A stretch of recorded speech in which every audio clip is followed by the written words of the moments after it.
1절에서 7절까지만 읽도록 하겠습니다. 한 절씩 교독하시고 7절은 합독하도록 하겠습니다. 열왕기하 5장 1절입니다. 아람 왕의 군대 장관 나아만은 그의 주인 앞에서 크고 존귀한 자니 이는 여호와께서 전에 그에게 아람을 구원하게 하셨습니다. 그는 큰 용사이나 나병 환자더라. 전에 아람 사람이 떼를 지어 나가서 이스라엘 땅에서 어린 소녀 하나를 사로잡음에 그가 나아만의 아내에게 수종들더니 그의 여주인에게 이르되 우리 주인이 사마리아에 계신 선지자 앞에 계셨으면 좋겠나이다. 그가 그 나병을 고치리이다 하는지라. 나아만이 들어가서 그의 주인께 아뢰어 이르되 이스라엘 땅에서 온 소녀의 말이 이러이러하더이다 하니 아람 왕이 이르되 갈지어다. 이제 내가 이스라엘 왕에게 그를 보내리라 하더라. 나아만이 곧 떠날 새 은 10달란트와 금 6,000개와 의복 10벌을 가지고 가서 이스라엘 왕에게 그 글을 전하니 일러스되 내가 내 신하 나아만을 당신에게 보내오니 이 글이 당신에게 이르거든 당신은 그의 나병을 고쳐주소서 하였더라. 함께요. 이스라엘 왕이 그 글을 읽고 자기 옷을 찢으며 이르되 내가 사람을 죽이고 살리는 하나님이냐? 그가 어찌하여 사람을 내게로 보내 그의 나병을 고치라 하느냐? 너희는 깊이 생각하고 저 왕이 틈을 타서 나와 더불어 시비하러 함인 줄 알라 하니라. 아멘. 전 본문의 말씀을 가지고 한 영혼을 주님께로, 한 영혼을 주님께로 라는 제목으로 말씀을 나누겠습니다. 하버드 의과대학 교수이고 사회학자인 니콜라스 크리스타카스와 제임스 파울러라고 하는 분이 공저한 책이 있는데 그 책 제목이 연결의 놀라운 힘이라는 책이 있습니다. 그 책에 보니까 좀 재미난 법칙이 하나 소개되어져 있는데 그 법칙의 이름이 이렇습니다. 3도 영향력의 법칙. 3도 영향력의 법칙. 이 3도 영향력의 법칙이라는 것이 무슨 말이냐면 이 법칙에 따르면 우리가 하는 모든 말과 행동은 우리 그 네트워크를 통해서 파급된다는 겁니다. 1도가 우리 친구, 2도는 그 친구의 친구, 3도는 그 친구의 친구의 친구를 통해서 그 영향이 미쳐진다는 말입니다. 3도 영향력의 법칙. 그러니까 무슨 말이에요? 우리의 말 한마디와 태도 하나가 우리가 직접 아는 사람뿐만 아니라 아는 사람의 또 아는 사람의 그 사람에게 영향을 끼친다는 거예요. 이렇게 보면 우리 말 한마디와 한 행동이 참 중요하구나, 귀하구나 이렇게 생각 들어지는 것이죠. 아마 오늘 아침에 어떤 분들은 차를 타고 오시고 또 오시면서 기름을 넣으신 분들도 계실 것이고 통행료를 내시는 분도 있을 것이고 대중교통을 이용하시고 또 이동하시면서 걸어오시면서 많은 사람들 만날 때 반갑게 인사하시면서 또 그에게 칭찬을 하시고 격려하시는 분들도 있을 겁니다. 그러면 이 3도 영향력의 효과라고 하면 그분은 저의 그 말 한마디로 오늘 기분 좋은 하루가 되고 또 그분이 또 다른 분들에게 영향을 미치고 또 그런 효과, 그걸 이야기하는 것이죠. 근데 제가 이 책을 읽고 또 오늘 말씀을 딱 보는데 오늘 말씀에도 이 3도 영향력의 법칙이 발견되어지는 것 같더라고요. 오늘 우리가 읽었던 이 열왕기하 5장 나아만 장군이 나병이 치료되었다. 우리가 읽지 않았지만 8절부터 14절에 보면 엘리사를 통해서 요단강에서 씻으라. 내가 누군데 나오지 않고 뭐 이렇게 하면 아니 씻으라. 아 싫다. 나가다가 뭐 씻었어요. 7번. 그래서 깨끗하게 됐다. 이런 걸로 우리는 이 말씀을 잘 알고 있습니다. 근데 저는 오늘 여기에 포커싱 맞추기보다 좀 다른 관점, 그러니까 나만 장군이 어떻게 해서 이 나병에서 고침을 받았는가 이것보다 어떻게 그가 이방 사람이 이스라엘의 선지자 엘리사에게까지 오게 되었는가 이 과정을 좀 중심으로 살펴보려고 합니다. 본문을 읽으면 어떻게 해서 나아만이 이스라엘의 엘리사에게 찾아오게 되었는가? 그것은 이름 없는 또 나이가 어리고 신분도 비천한 한 소녀 때문입니다. 그 소녀가 나아만을 이스라엘 선지자에게로 하나님께로 인도하는 결정적인 역할을 했다는 겁니다. 사랑하는 여러분, 오늘 이 말씀은 그냥 이전에 있었던 단순한 흥미로운 고대 이야기가 아닙니다.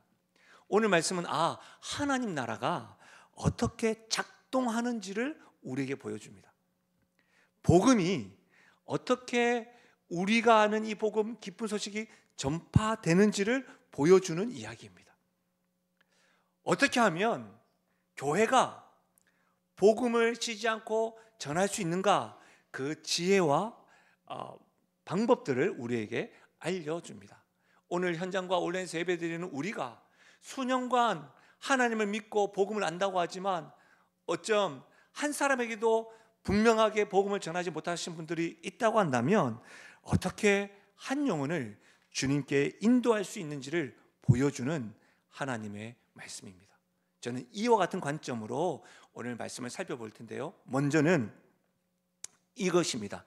성공이 해결할 수 없는 문제를 안고 살아가는 사람들을 보라는 겁니다. 성공이 모든 것을 해결해 준다, 그런 생각을 가지고 살아가는 사람은 아니구나, 그렇게 절망하는 사람들을 보라는 겁니다. 그 사람이 1절에 등장합니다. 들어보십시오. 아람 왕이 군대 장관 나아만은 그의 주인 앞에서 크고 존귀한 자니 이는 여호와께서 전에 그에게 아람을 구원하게 하셨습니다. 그는 큰 용사이나 나병 환자라. 성경은 나만 장군을 이렇게 묘사합니다. 크다, 큰 사람이다, 그리고 존귀한 자다. 여러분, 큰 용사다. 저는 더 놀라운 건 뭐냐면 1절 하반절에 보면 여호와께서 전에 그에게 나만을 통해서 아람을 구원하게 하셨다라는 겁니다. 놀랍죠? 오늘로 이야기하자면 나만 장군은 국방장관이나 합창의장쯤 된 것 같습니다. 심지어 여러분, 오늘 이 짤막한 그의 묘사는 인생극장에서 성공한 사람의 스토리, 그걸 보여주는 것 같습니다. 권력과 명예와 능력을 다 갖춘 사람입니다. 심지어 하나님께서 그를 사용하셔서 큰 업적, 그의 나라를 구원하셨다, 그렇게 남기게 되었습니다. 외형적으로 종교적으로도 여러분 어떻게 보면 이게 축복의 정점에 있는 사람, 그 사람이 나만 장군입니다. 누가 보아도 부러움을 가지게 하는 사람입니다. 아마 주변 사람들은 이야기할 때 이런 이야기 하지 않았을까? 저 사람 안 가진 게 뭐야, 모든 걸 가졌네, 이렇게 말할 줄 모릅니다. 그런데 성경은 나만의 인생의 또 다른 측면을 묘사합니다. 그게 무엇입니까? 그러나 나병 환자였다는 겁니다. 크고 존귀한 자이며 쓰임받을 뿐만 아니라 큰 용사였지만 나병 환자라는 겁니다. 처음에는 다 이 나만 장군의 인생이 부러웠습니다. 다 가졌구나, 권력과 명예와 능력이 다 있구나. 그런데 지금 보면 부러움보다는 불쌍해 보입니다. 여러분, 그러나를 주목해 보십시오. 이 한 단어가 나만을 묘사했던 모든 화려한 수식어를 무의미하게 만듭니다. 성공, 명예, 권력, 심지어 하나님이 사용을 하신 나만, 그러나 뭐라고요? 나병 환자. 그러나 이 한 단어가 그의 인생을 뒤집습니다. 여러분, 당시의 나병은 불치병이었습니다. 단순히 신체적인 불치병을 가졌다는 것으로 끝나지 않습니다. 나병을 가지면 사회생활을 못합니다. 전염병이 아니었음에도 불구하고 전염병처럼 되어 있습니다. 사회적 고립이었습니다. 그러니까 어떻게 됩니까 여러분? 혼자서 아름아름 앓다가 외로이 죽음을 맞이할 수밖에 없는 병이 나병 환자였습니다. 그래서 레위기 말씀에 있는 잠깐 무리들 가운데 나아갈 때는 자신이 나병 환자라는 것을 밝혀야 했습니다.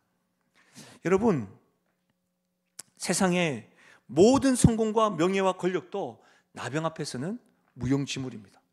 아무리 돈이 많아도, 아무리 권력이 있어도, 아무리 용맹한 장군이어도 나병은 고칠 수가 없었습니다. 여러분, 나만 장군 한번 생각해 보십시오. 그는 전쟁터에서는 무적이었습니다. 그러나 몸속에서 진행되는 이 병 앞에서는 완전히 무력했습니다. 자기 힘으로는 도저히 자기가 겪고 있는 이 상황, 이 형편, 이 처지를 통제할 수 없는 것이었습니다. 실제로 여러분 잘 생각해 보십시오. 우리가 살아가는 사회나 문화가 우리가 알지 못하는 진리를 이 나만 장군의 모습을 통해서 직면하게 됩니다. 어떤 진리입니까? 성공이 해결할 수 없는 문제가 있다는 겁니다. 사회와 문화는 뭐라고 이야기합니까? 돈으로 해결할 수 있다고 이야기합니다. 권력으로도 해결할 수 있다고 이야기합니다. 종교적인 경험으로 해결할 수 있다고 해서 여러분 얼마나 많은 이단들이 곳곳에서 외치고 일어나고 있습니까? 좀 더 정확하게 이야기하자면 우리들에게 이런 음성이 들립니다. 조금 더 열심히 해봐, 될 거야. 지금보다도 더 많이 돈이 통장에 쌓이고 나면, 지금보다 조금 더 높이 올라가면 그제서야 행복을 차지하게 될 거야. 그렇게 우리에게 말합니다. 그러나 여러분, 나만의 이야기는 이 모든 것이 거짓말, 거짓말, 거짓말. 안 통하군요. 거짓말이라고 지금 우리에게 이야기하고 있는 겁니다. 사랑하는 여러분, 저는 목사로서 수많은 나만을 만납니다. 깜짝깜짝 놀랍니다. 겉보기에는요 모든 것을 가진 사람입니다. 심지어 교회 안에서 봉사도 하고요, 환하게 웃으시고요, 어떻게 저렇게 이렇게 열심히 섬기시지 하는데요, 개인이 만나서 이야기해 보면 그들에게 나병이 있다는 것을 발견합니다. 상상도 못하고 입에 담을 수 없을 정도로 깨어진 관계의 나병을 가지고 있는 분들이 있습니다. 특별히 가족 관계에서 말이죠. 부모의 관계에서, 자녀의 관계에서, 심지어 부부 관계에서도 그런 관계가 깨어져 있는 나병을 가지고 있는 분들이 있습니다. 심지어 여러분, 무엇을 해도 채워지지 않는 공허함, 그냥 구멍이 뻥 하고 뚫려져 있는 그런 인생으로 힘겹게 살아가시는 분들도 있습니다. 아무리 노력해도 지금 목사님 제가 이 상황을 어떻게 통제해야 될지 모르겠습니다. 그렇게 불안과 두려움으로 홀로 살아가시는 분들, 그런 분들도 계십니다. 열심히 살아갑니다. 멋스럽게 살아가는 것 같은데 삶의 방향을 잃고 그냥 뭐 살았으니까요, 그냥 뭐 호흡하니까요, 죽지 못해서요, 뭐 이렇게 말씀하시는 분들도 있습니다. 제가 아는 분 가운데 젊은 분이신데 성공하신 거예요. 중소기업의 CEO입니다. 근데 여러분, 그가 저를 만나가지고 밥을 같이 먹으면서 했던 말이 잊혀지지가 않습니다. 목사님, 저는 성공한 거 맞습니다. 근데 목사님, 제가 왜 잠을 자고 아침에 일어날 때 왜 일어나기가 무섭고 힘들까요? 그분 역시도 나병이 있는 겁니다. 사랑하는 여러분, 여러분 주변에 한번 돌아보십시오. 우리 주변에 혹 나만과 같이 다 가졌지만 그러나 그 인생들 있으십니까? 겉으로 보기에는 성공한 사람들, 좋은 직장에 다니고 좋은 집에 있고 아무 문제 없는 것 같아요. 누가 봐도 모르는 것 같아요. 그런데 그들의 영혼을 들여다보면 그들 역시도 치유받지 못한 상처가 있고 채워지지 않는 그 구멍난, 해결되지 않는 두려움, 불안, 그런 것들이 있는 영혼들 보이십니까? 오늘 현장과 온라인에서 예배드리는 여러분은 어떻습니까? 여러분, 인생이라는 이름으로 살아가는 우리 모두는 성공으로 해결할 수 없는 문제를 가지고 있습니다. 성경은 이것을 죄의 결과라고 이야기합니다. 죄로 인해 겪게 된 나병이라고 말하는 겁니다. 이 문제는 인간의 노력과 성공으로 해결할 수 없습니다. 이와 같은 우리들이 가지고 있는 문제는 오직 하나님만이 해결할 수 있음을 믿으시길 바랍니다. 근데 여러분, 너무나도 기쁜 소식, 복음이 무엇인지 아십니까? 오늘 말씀을 감안해 보시면 하나님은 나만을 치유하기를 원하신다는 사실입니다. 이것이 기쁜 소식이에요. 할렐루야. 여러분, 그 일을 위해서 하나님이 한 사람을 준비하고 있다는 겁니다. 그 한 사람이 이름 없는 한 소녀입니다. 사랑하는 여러분, 이것이 왜 기쁜 소식입니까? 지금도 하나님은 우리 주변에 있는 나병을 가지고 있는 나만 사람과 같은 그런 사람뿐만 아니라 우리도 고치시기를, 치유하기를 원하신다는 겁니다. 죄의 문제로 신음하고 있는 한 영혼을 구원하기를 원하신다는 겁니다. 하나님은 그 일을 통해서 사랑하는 여러분, 어린 소녀를 준비할 뿐만 아니라 저와 여러분을 각자의 삶의 영역에서 보내시고 준비하고 있는 겁니다. 사랑하는 여러분, 우리 교회가 53년간 이곳에 있습니다. 교회가 있는 이유가 뭘까요? 건물을 건강하게 만들기 위해서요? 아닙니다. 여러분, 하나님의 아들 예수 그리스도가 이 땅에 오신 것과 같이 그 사랑을 경험한 선교사들이 이 조선 땅에 오신 것처럼 무성도 우리 집사님 네 분 몇 분들이 자신의 가정을 오픈하면서 영신교회가 시작되어졌습니다. 왜요? 주변에 죄의 문제로 나만과 같은 사람들에게 복음을 전하기 위하여 이 교회가 시작된 것이지요. 그러니까 여러분, 하나님께서 이 지역의 교회도 어린 소녀처럼 준비하고 있는 것입니다. 사랑하는 여러분, 성공이 해결할 수 없는 문제를 가지고 있는 사람들을 보십시오. 왜 그렇습니까? 우리가 하나님이 준비하신 복음의 기쁜 소식을 전하는 어린 소녀이기 때문입니다. 그리고 여러분을 통해서 주님께로 인도하기 원하신다는 것을 믿으시며 나아가시기를 바랍니다. 오늘 말씀의 두 번째로 우리가 깨달아야 될 것은 이거예요. 한번 따라 하실까요? 권력이 아니라 확신이 필요하다. 제가 볼 때 3명 말씀 안 하셔요. 3명. 다시 한번 따라 할까요? 권력이 아니라 확신이 필요하다. 확신이 필요하다. 3명이 아니라 4명이 안 하셔가지고 크게 들리는 건데요. 이게 너무 중요해요. 여러분, 2절 같이 한번 읽어볼까요? 2절입니다. 같이 읽겠습니다. 시작. 전에 아람 사람이 떼를 지어 나가서 이스라엘 땅에서 어린 소녀 하나를 사로잡음에 그가 나아만의 아내에게 수종들더니. 여러분, 하나님께서 나병 환자 나아만을 치유하시기 위하여 준비한 어린 소녀, 성경은 어떻게 묘사하고 있습니까? 2절에 보면 어린 소녀라고 되어져 있습니다. 원문에 보니까 작은 계집 아이라고 표현되어져 있습니다. 나이가 어리고 배움이 없고 경험이 부족한 사람. 예. 그리고 뭐라고 되어져 있습니까? 사로잡혔다. 전쟁 포로입니다. 아람 군대가 이스라엘을 침략했을 때 강제로 끌려간 아이입니다. 여러분, 한번 상상을 해보십시오. 이 아이가 혹 우리가 상상한 대로 동네에서 거리에서 이렇게 고무줄 하다가 아니면 어린아이의 품에 있다가 여러분 잡혀간 포로일 수가 있는 거죠. 그 말은 무슨 말이에요?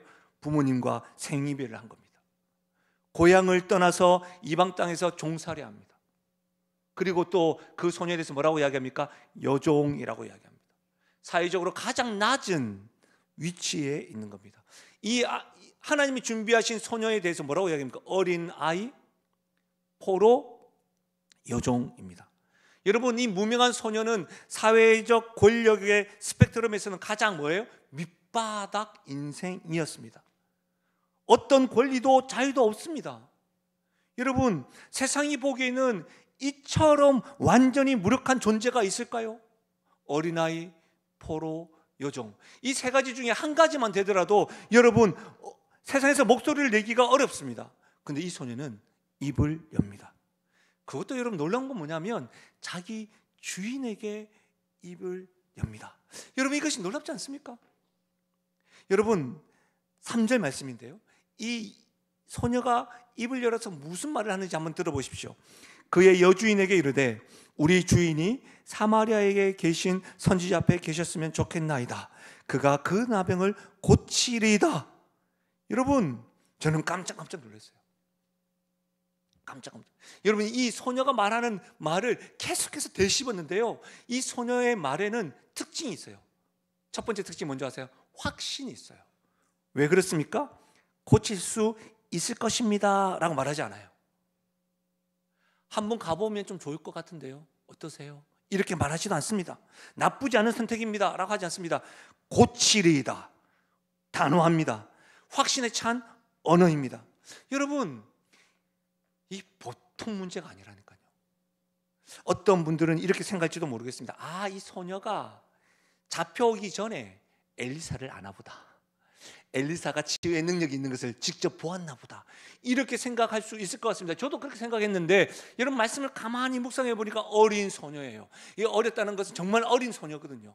그러면 여러분, 어린 소녀가 엘리사를 직접 만나본 적이 없었다고 생각되어지는 경우입니다. 왜냐하면 여러분, 어린 소녀가 포로로 잡혀갔는데 그 기적을 직접 목격하고 대화를 나누고 하는 역사를 본다고 상상하는 게 좀 어려운 것이죠. 그렇다면 어떻게 해서 이 어린 소녀는 이런 확신을 가질 수가 있었을까요? 이 소녀는 엘리사가 직접 치유하는 것을 직접 경험하지 못했지만 이스라엘의 하나님을 알았습니다. 그녀는 하나님이 어떤 분인 줄 안 거예요. 하나님이 무엇을 하실 수 있는 분인 줄 알았다는 거예요. 사랑하는 여러분, 많은 사람들이 자기 경험에서 확신이 나오지만 더 분명한 믿음의 확신은 뭔지 아세요? 하나님이 어떤 분인지 아는 데서 오는 줄 믿습니다. 여러분, 제가 말씀을 전하면서 여러분에게 자주 언급한 성구가 있어요. 로마서 8장 32절. 저의 삶 가운데 가장 어두웠을 때, 가장 낭망했을 때, 가장 힘겨웠을 때 하나님이 저에게 주셨던 말씀인데요. 로마서 8장 32절. 자기 아들을 아끼지 아니하시고 우리 모든 사람을 위하여 내주시니가 어찌 그 아들과 그 모든 것을 우리에게 주시지 아니하겠느냐. 여러분, 제가 다른 것은 몰라도 제가 참 많이 연약하고 부족하지만 확실히 아는 건 뭐예요? 하나님이 저를 위해서 아들을 주셨다는 걸 믿어요. 그게 믿어지니까요, 하나님이 아들도 아끼지 아니하셨는데 나에게 무엇을 아끼겠는가? 하나님 어떤 일도 하실 수 있다는 것이 확신이 들더라는 거예요. 사랑하는 여러분, 우리에게 이런 확신이 있으십니까? 우리가 믿는 하나님에 대한 확신, 복음의 능력에 대한 확신, 예수 그리스도께서 여러분과 저를 위하여 죄인된 우리를 구원하시기 위하여 십자가에 달려 죽으실 만큼 우리를 사랑하셨다. 그 확신 말입니다. 만약 이 확신이 없다고 한다면 우리는 증언할 수 없습니다. 여러분, 우리 자신도 확신하지 못하는 것을 어떻게 다른 사람들에게 여러분 전할 수가 있겠습니까? 오늘날 수십 년간 교회 생활을 하고 말씀을 듣고 예배를 드리지만 복음을 전하지 못하는 가장 큰 이유가 뭘까요? 혹 우리에게 이 하나님에 대한, 복음에 대한 확신이 없기 때문 아닐까요? 때때로 우리는 이런 생각을 하기도 합니다. 내가 뭐라고 내가 다른 사람에게 믿음에 대해서 말할 수 있을까요? 내 신앙도 이렇게 약한데 어떻게 내가 다른 사람을 이렇게 초래할 수 있을까요? 근데 그거 아십니까, 여러분? 증언은 우리가 완벽하기 때문에 하는 것이 아닙니다. 증언은 우리가 아는 하나님이 완벽하기 때문에 하는 겁니다. 증인은 내가 완벽해서 하는 것이 아니라 내가 보고 듣고 그것을 정확하게 말하는 겁니다. 증언은 하나님이 완벽하기 때문에 우리는 말할 수 있음을 믿으시길 바랍니다. 이 소녀가 확신만 있었던 것이 아니에요. 그의 말을 들어보면 굉장히 구체적입니다. 여러분, 소녀가 막연하게 한번 그쪽으로 가봐요, 하나님이 도와주실 것 같아요. 아마 거기 딱 하게 되면 제가 경험했던 것처럼 찌릿찌릿함을 경험할 거예요. 뭔가 좀 이게 묘한 감정을 경험을, 이렇게 말하지 않았습니다. 그럼 구체적으로 말했습니다. 사마리아에 계신 선지자를 만나야 된다. 사마리아 지역과 선지자 대상을 구체적으로 말하고 있습니다. 여러분, 소녀는 추상적으로 말하지 않고 구체적으로 말합니다. 여러분, 저는 굉장히 이것이 중요하다고 생각되어집니다. 왜냐하면 오늘날 시대를 우리가 포스트 모더니즘이라고 이야기합니다. 이 포스트 모더니즘의 시대에는 특징이 뭐냐면 대부분 다 일반화시킵니다. 모든 것을 상대화시킵니다. 주관적으로 생각을 합니다. 예를 들면 이런 거예요. 요즘 우리 가을이라서 아직 날씨가 추웠다가 또 더웠다가 해서 단풍이 아직까지 다음 주는 오나 이런 생각을 할 것 같은데, 북한산 올라가면 그 정점에 올라가는 등산로가 여러 가지가 있잖아요. 그러니까 그렇게 생각하는 겁니다.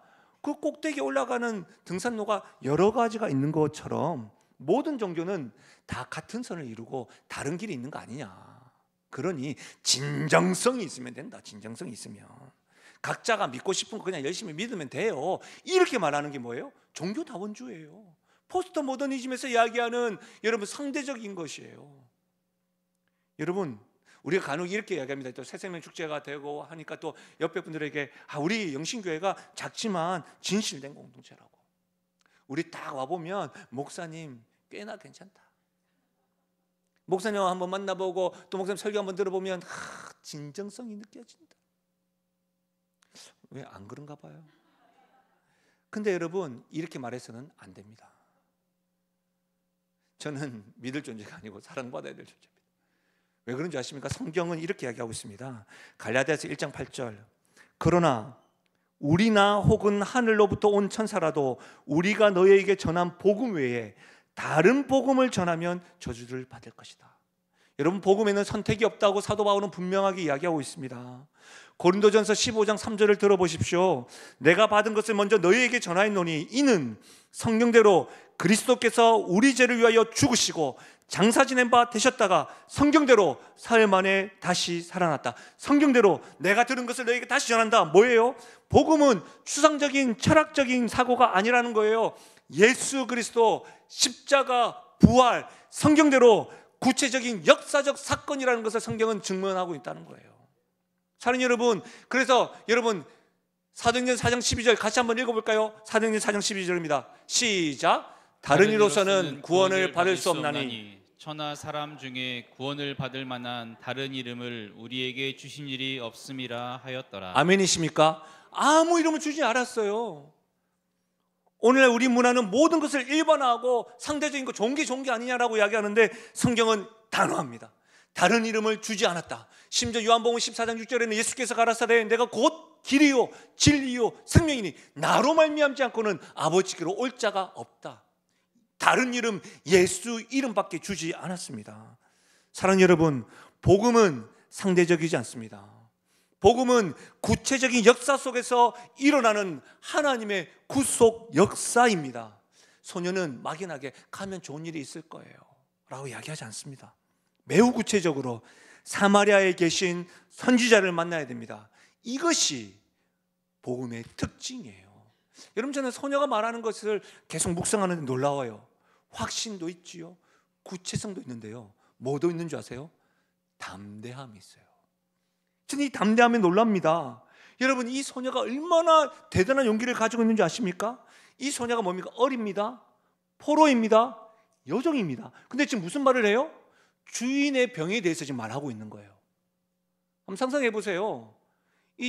이 나아만의 부인의 입장에서는 내 남편의 치부? 안 되겠네, 이렇게 할 수 있는 거 아니겠습니까? 그렇잖아요. 여러분 생각해, 우리가 우리의 치부, 우리 자녀, 우리 남편, 우리 아내, 우리 가족의 치부가 드러나면 그건 기분 나쁜 거 아닙니까? 그렇잖아요. 근데 권력 있으면 이렇게 할 수 있으면 그렇게 하지 않겠습니까? 근데 여러분, 그런 상황이에요. 요 정도는 이야기할 수 있지 않겠습니까? 주인님, 지금 피자를 먹을 때는요, 코카콜라보다는 제로 콜라가 좋아요. 사이다보다는 제로 사이다가 낫지 않을까요? 건강도 생각하시고, 이 정도는 이야기하실 것 같은데 이 이야기와는 달라요. 주인의 치부를 이야기하는 거예요. 그렇지 않습니까? 여러분, 결코 쉬운 일이 아닙니다.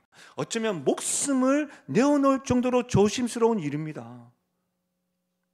그럼에도 이 소녀는 입을 열고 있어요. 왜 그랬을까요? 어떻게 해서 이 담대함을 가질 수가 있을까요? 심지어 여러분, 이방 땅입니다. 이 육체적인 문제를 신앙의 문제로 언급하면서 이야기하고 있다는 거예요. 놀라울 따름입니다. 간혹 만나는 분들마다 이렇게 이야기하는 분이 있습니다. 목사님, 저는요, 제가 말하고 싶은 것은 반드시 말해야 되는 성격이에요. 혹 이 소녀가 그런 성격 때문일까요? 만약 그런 성격이 때문이라고 한다면 생각해 보십시오. 목숨을 걸고서라도 말해야 되는 성격이라고 한다면 이거는 성격이 아니에요, 성질이에요. 그렇지 않습니까? 너무 무모하잖아요. 그렇다면 우리는 왜 도대체 어떻게 해서 이렇게 말할 수 있었을까요? 여러분, 이 소녀가 나만에게 빚을 진 겁니까? 여러분, 나만이 누굽니까? 이 소녀를 이스라엘에 잡아온 군대의 장관입니다. 사랑하는 가족을 떠나서 고향에서 머물게 하지 못했던 사람이에요. 사랑받던 소녀에서 뭐예요? 여종으로 살아가게 된, 한마디로 이야기하면 뭐예요?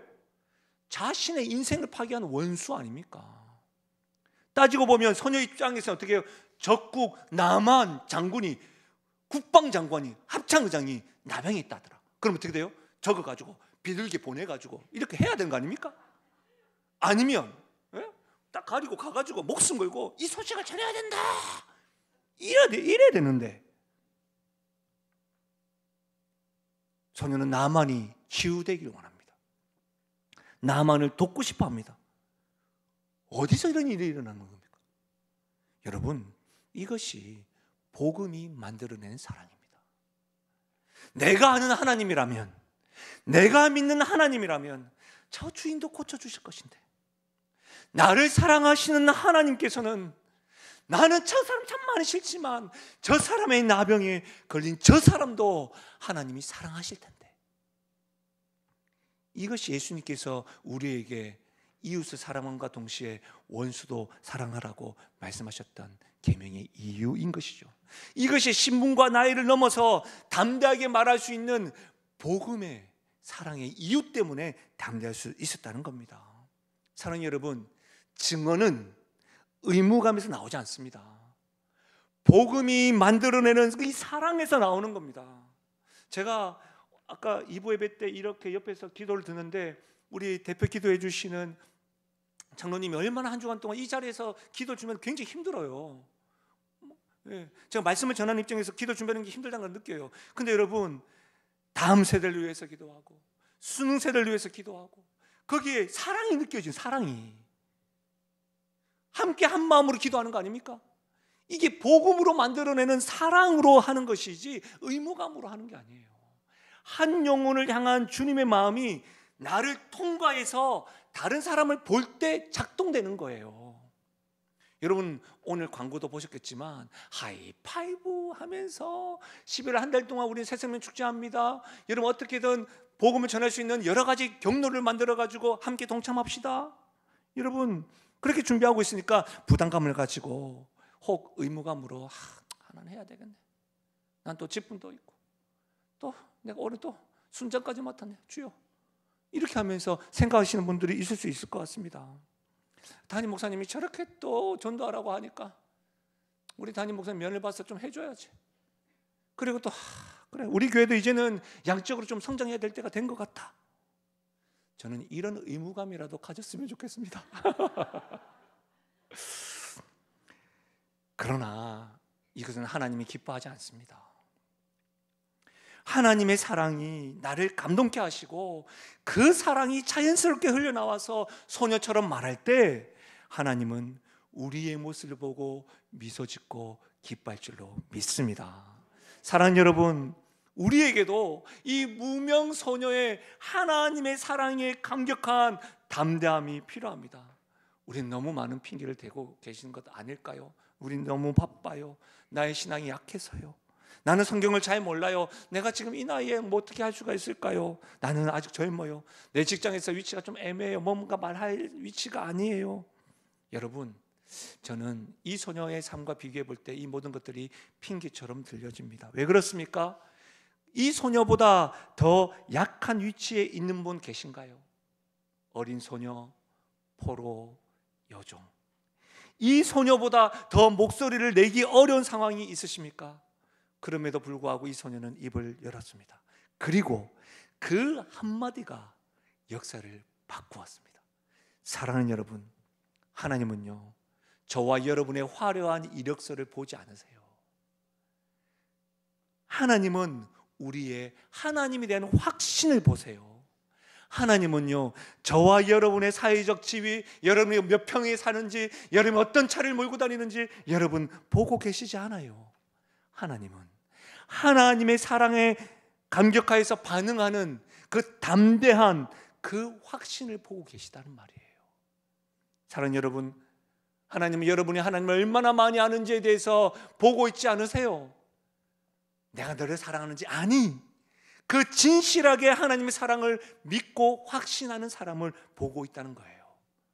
하나님이 준비한 이 소녀, 하나님이 나만과 같은 주변 사람들을 구원하기를 원하시는데 준비한 저와 여러분을 보시는 이유는 권력이 아니라 하나님에 대한 확신을 가지고 있느냐, 그것을 본다는 사실을 믿으시길 바랍니다. 한 가지만 더 살펴볼까요? 한 증언의 능력을 믿으십시오.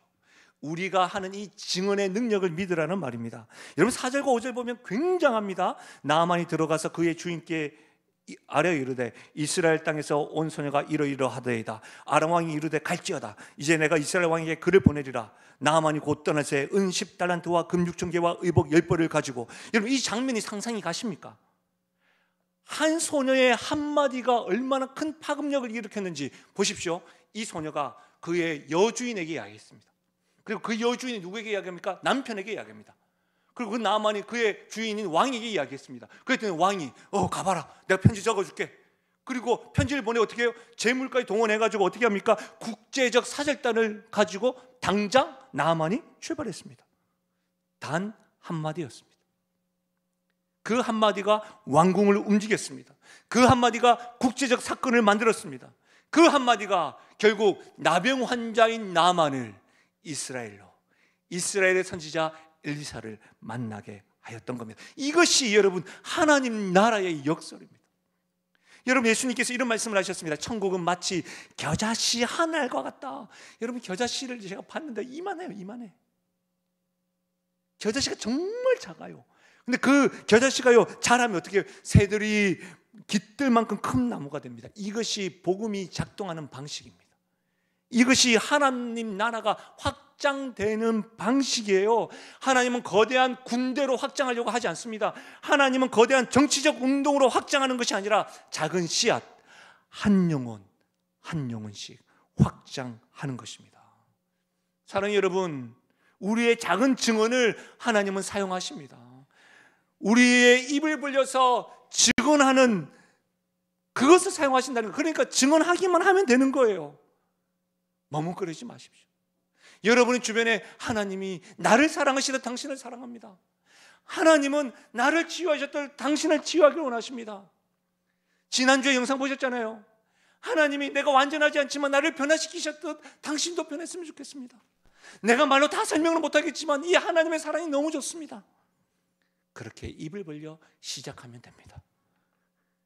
씨를 뿌리기만 하면 됩니다. 그 다음은 하나님이 하십니다. 고린도전서 3장 6절과 7절 같이 한번 읽어볼까요? 같이 읽겠습니다. 시작. 나는 심었고 아볼로는 물을 주었으되 오직 하나님께서 자라나게 하셨나니 그런즉 심는 이나 물 주는 이는 아무것도 아니로되 오직 자라게 하시는 하나님뿐이니라. 오직 자라게 하시는 이는 하나님뿐이니라. 여러분, 우리는 결과를 책임지는 사람이 아닙니다. 놀랍죠? 우리는 그 사람을 변화시킬 책임도 없습니다. 그것은 누구의 책임입니까? 하나님의 책임입니다. 우리는 부모를 변화시키거나 자녀를 변화시키거나 주변을 변화시킬 책임이 있는 사람이 아니라 우리는 뭐예요? 단지 증언만 하면 됩니다. 단지 그를 초대만 하면 됩니다. 단지 우리는 그들에게 하나님이 당신을 사랑하십니다. 끔찍히 사랑합니다. 당신을 향한 놀라운 계획을 가지고 있습니다. 이 분명한 씨만 뿌리면 되는 겁니다. 명심하십시오. 우리의 작은 초대가 누군가에게는 인생 처음으로 교회로 발걸음을 하는 첫걸음이 될 것입니다. 우리의 진실한 간증 한마디는 어쩌면 누군가에게는 마음을 열 수 있는 그 계기가 될 겁니다. 어쩌면 누군가에게 내가 당신을 위해서 기도해 줄게요. 내가 손잡고 당신을 위해서 카톡을 하고 전화를 드리면서 제가 함께 있을게요. 기도할게요. 그것이 누군가의 인생을 바꿀 수 있다는 겁니다. 명심하십시오. 무명의 한 소녀의 단 한마디였습니다. 그런데 그 한마디를 하나님이 사용하셨고 우리의 한마디도 작은 행동도 사용하시는 분임을 믿으시길 바랍니다. 저는 시간이 좀 갔지만 마지막으로 한 가지만 더 좀 살펴보았으면 좋겠는데 그것이 6절과 7절에 보시면 이스라엘 왕이 등장합니다. 이스라엘 왕에게 그 글을 전하니 일렀으되 내가 내 신하 나아만을 당신에게 보내오니 이 글이 당신에게 이르거든 당신은 그의 나병을 고쳐주소서 하였더라. 이스라엘 왕이 아람 왕의 편지를 읽고 자기 옷을 찢으며 이르되 내가 사람을 죽이고 살리는 하나님이냐? 그가 어찌하여 사람을 내게로 보내 그의 나병을 고치라 하느냐? 너희는 깊이 생각하고 저 왕이 틈을 타서 나와 더불어 시비하려 함인 줄 알라 하니라. 이스라엘 왕이 등장합니다. 하나님께서는 우리 주변에 나병 환자인 나만과 같은 자들을 고치기를 원하시고 그것을 위하여 무명한 한 소녀를 준비하시는데 여러분 이 한 소녀와 더불어 이스라엘 왕이 등장합니다. 이 한 소녀와 이스라엘 왕을 대조 한번 해보십시오. 대조해 보면 공통점이 있습니다. 무슨 공통점이 있습니까? 함께 이스라엘의 백성이라는 겁니다. 다시 말하면 이스라엘 백성이라는 건 뭐예요? 하나님을 고백하는 백성이라는 말입니다. 그런데 두 사람의 반응을 보십시오. 소녀는 사마리아에 있는 선지자 만나면 고칩니다. 그녀의 초점은 하나님입니다. 하나님 능력이 있습니다. 하나님 선지자에 있습니다. 근데 왕은 뭐라고 해요? 내가 죽이고 살리는 하나님이냐? 내가 그런 일을 할 수가 있다고? 무슨 말입니까? 자기 자신에게 있습니다. 소녀는 선지자 엘리사에 대해서 알았습니다. 그러나 이스라엘 왕이면서도 불구하고 하나님의 선지자 엘리사를 몰랐습니다. 소녀는 하나님의 능력에 대해서 확신했습니다. 그러나 왕은 자신의 한계만 보았습니다. 소녀는 한 영혼, 성공으로는 모든 문제를 해결할 수 없다. 그 한 영혼의 필요를 보았습니다. 왕은 지금 뭐라고 이야기합니까? 신하들에게 이것 혹 정치적 함정이 있는지 살펴보아라. 여기에 주목하고 있습니다. 사랑하는 여러분, 혹 성도로, 교회로 하나님이 이 시대에 하나님의 대안으로 우리를 두고 계신데, 하나님께서 지금 한 소녀와 이스라엘 왕을 통해서 엄중하게 교훈하시는 것을 들을 수 있기를 바랍니다. 여러분, 왕은요 이스라엘의 지도자지요. 한마디로 말하면 형식적으로는 하나님 나라 백성의 대표인 것이지요. 그러나 그에게는 하나님에 대한 확신이 없었습니다. 그에게는 하나님 일꾼에 대한 인식도 없었습니다. 이것이 무엇을 말합니까? 교회에 오래 다녔다고 하더라도, 직분이 있다고 하더라도, 봉사를 많이 한다고 하더라도 자동으로 영적인 사람이 되는 것이 아니라는 겁니다. 종교적 지위가 영적인 능력을 보장하지 않습니다. 목사가 할지라도 영적인 능력이 보장되는 것이 아닙니다. 중요한 건 뭐예요? 살아계신 하나님에 대한 확신입니다. 왕은 계속 내가 라고 말합니다. 내가 어찌하여 죽이고 살리는 하나님이냐? 계속 자기 자신입니다. 소녀는 하나님입니다. 사랑하는 여러분, 우리가 전도할 거나 우리가 증언할 때나 우리가 살아갈 때 우리의 초점은 뭐예요? 내가가 아니라 하나님으로 변화시켜야 되는 겁니다. 내가 어떻게 그 사람을 변화시키겠어가 아니라 하나님은 그 사람을 변화시킬 수 있어. 혹 내가 어떻게 그런 어려운 질문을 할까? 하나님이 가르쳐 주시거나 하나님이 답해 주실 거야. 내가 할 수 있는 것이 아니라 하나님이 하시는 거야. 이런 고백이 하나님이 준비하신 한 소녀요, 사랑하는 영신교회요, 성도가 가져야 될 고백이요 확신임을 믿습니다. 말씀을 마무리하겠습니다. 오늘 우리는 이름 없는 한 소녀를 통해 하나님께서 교훈하시고 바르게 하시고 때로는 또 책망하시고 의로 유익하게 하는 것을 듣고 있습니다. 그 소녀는 세상이 보기에는 아무것도 아닙니다. 그러나 하나님 눈에는 너무나도 귀하고 귀한 증인입니다. 그 소녀의 한마디가 아람 군대 장관을 하나님께로 인도했습니다. 저는 오늘 말씀을 마무리하면서 여러분에게 질문을 좀 드리고 싶습니다. 여러분은 혹시 나만이십니까?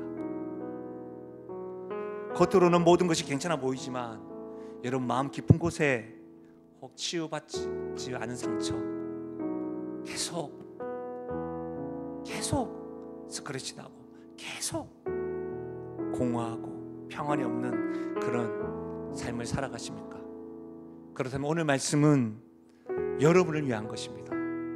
나만을 치유하기를 원하셨던 하나님께서는 사랑하는 아들 예수님을 통해서 여러분의 그 마음의 병, 영적인 병, 육체적인 병, 관계병도 고칠 수 있는 분이십니다. 여러분 스스로 그 문제를 해결하려 하지 마시고 때를 얻든지 못 얻든지 때를 따라 돕는 그 하나님에게 나아가 하나님의 만져주심을 경험하며 나아가시면 좋겠습니다. 두 번째 질문은 이것입니다. 혹시 여러분은 이스라엘 왕은 아니십니까? 오래도록 교회는 다니지만 하나님의 능력에 대한 확신 지금 무너져 가고 있지는 않으십니까? 경건의 모양은 있지만 경건의 능력을 경험하지 못한 채 신앙생활을 하고 있지는 않으십니까? 그렇다면 여러분 오늘 말씀 앞에 주님께로 돌이키시면 좋겠습니다.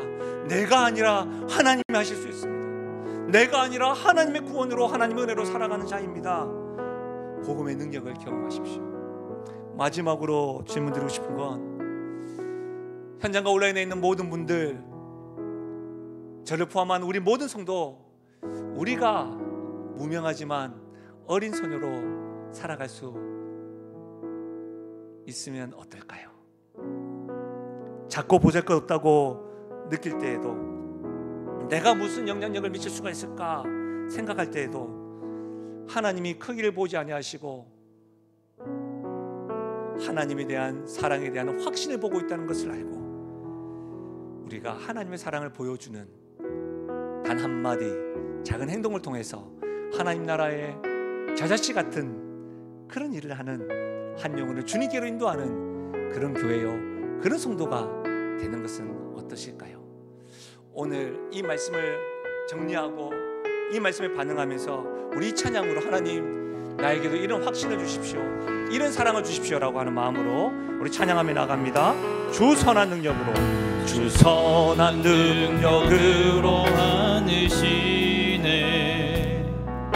그 크신 팔로 날 붙드시네.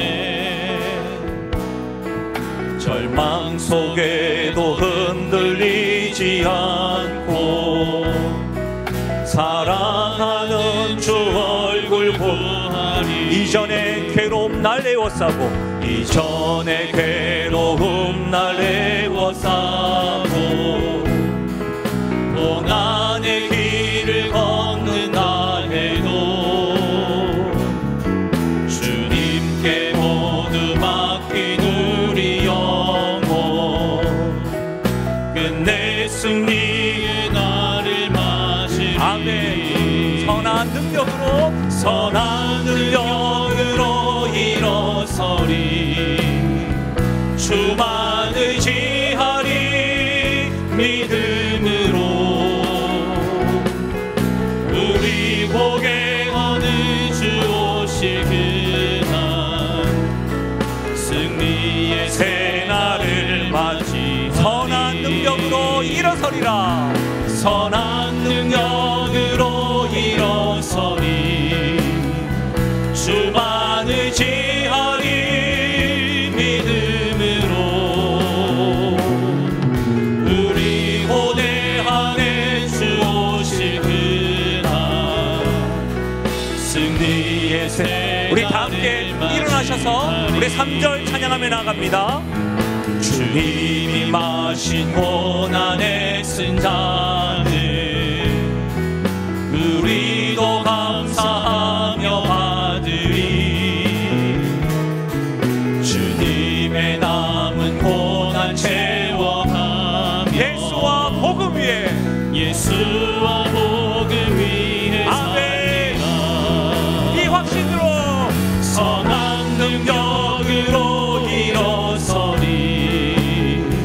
주만 의지하리. 믿음으로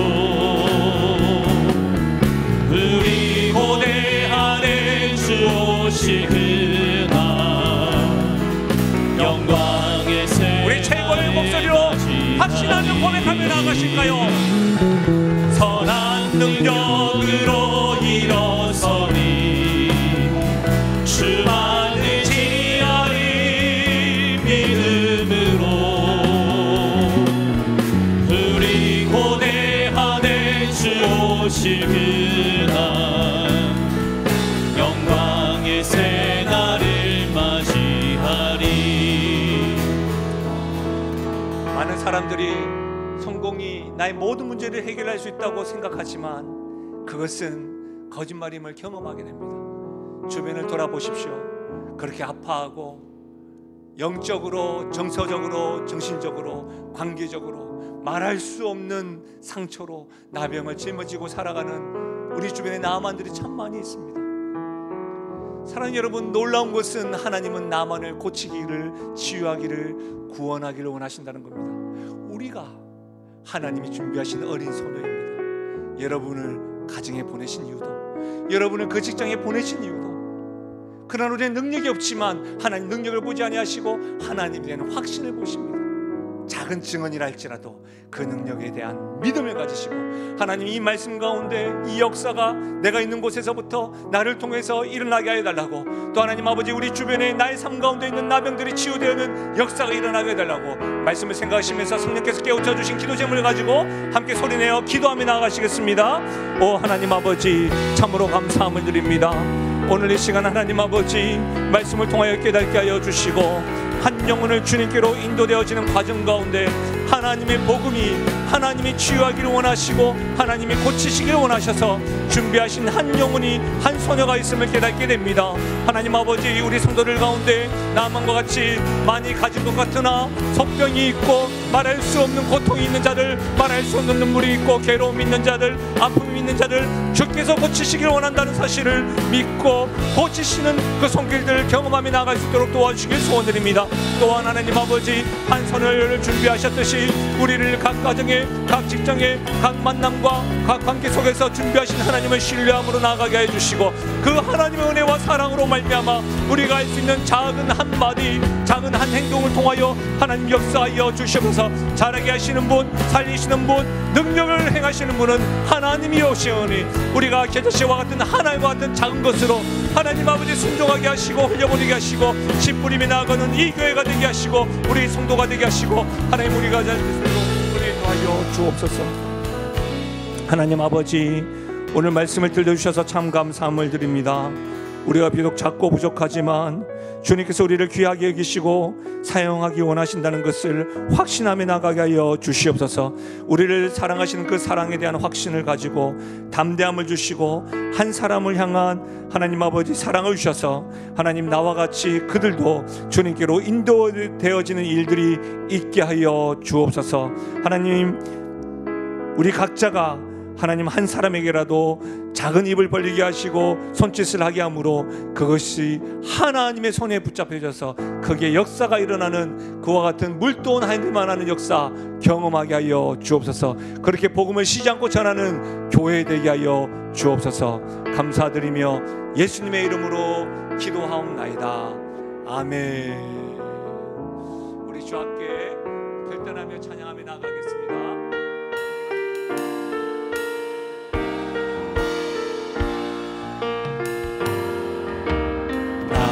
평생에 가장 복된 일은 내가 예수님을 만난 것이라.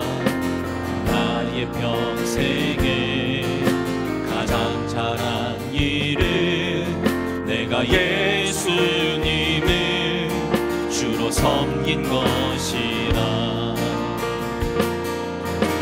세상 살 동안 내가 걷는 길이 때론 험하여서 넘어질 때도 주의 강한 손이 나를 붙드시니 나는 예수님만 주로 섬기며 살리. 나는 주를 섬기는 것에 후회가 없습니다. 내가 걸어온 모든 시간 다 주의 은혜니 내가 걸어갈 모든 날도 주만 섬기며 살리.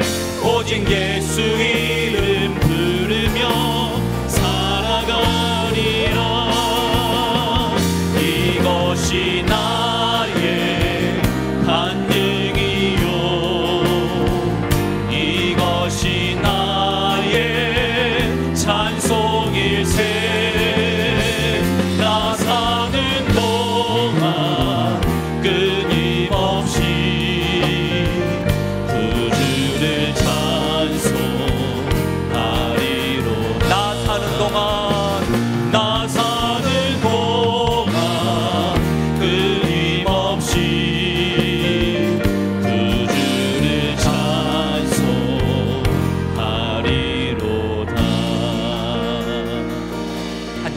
동행하십시오.